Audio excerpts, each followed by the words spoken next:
لا يسأل عما يفعل وهم يسألون. اور بڑے بڑے لوگ اس حوالے سے کلام بھی کرتے ہیں.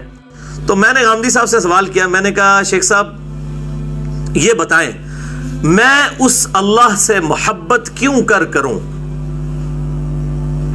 کہ جس نے میری مرضی کے بغیر مجھے اتنے بڑے امتحان میں ڈال دیا، میری مرضی کے بغیر پیدا کیا اور اس کے بعد مجھے اتنے بڑے امتحان میں ڈال دیا کہ یہ کرو گے تو جنت، نہیں کرو گے تو دوزخ.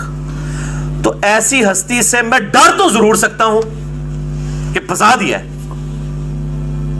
اطاعت کرنی پڑے گی ورنہ ایسی کی تیسی پھر جائے گی. افحسبتم انما خلقناکم عبثا وانکم الینا لا ترجعون.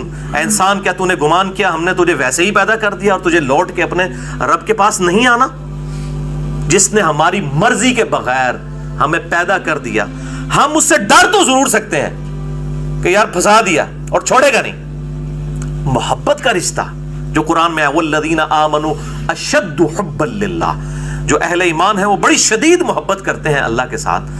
تو میں نے کہا میرا تو وہ ڈر والا جو عنصر ہے وہ غالب ہے، بلکہ جتنے پریکٹسنگ مسلمان ہیں اگر آپ ان سے پوچھیں تو وہ محبت سے زیادہ ڈر والا عنصر جو ہے وہ غالب ہوتا ہے.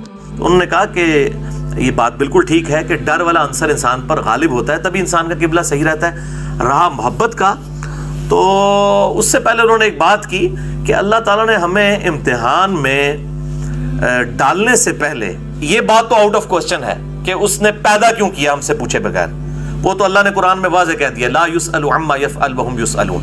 اس کو کوئی پوچھ نہیں سکتا جو کچھ اس نے کیا، اور جو لوگ کر رہے ہیں وہ پوچھنے والے ہیں. سورۃ الانبیاء میں آیت آتی ہے.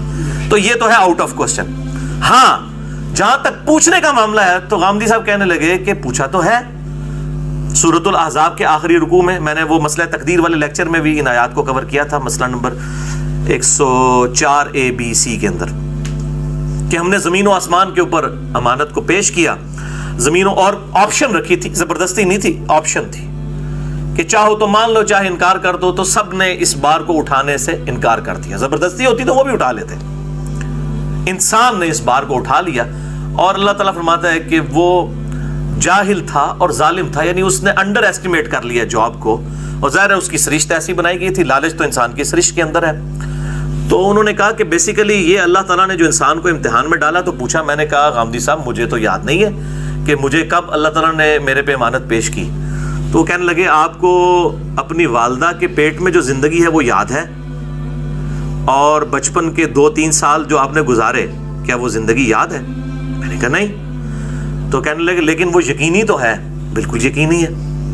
تو انہوں نے کہا اسی طریقے سے یہ بھی یقینی ہے. اگر یاد ہوتا تو امتحان ہی نہ رہتا.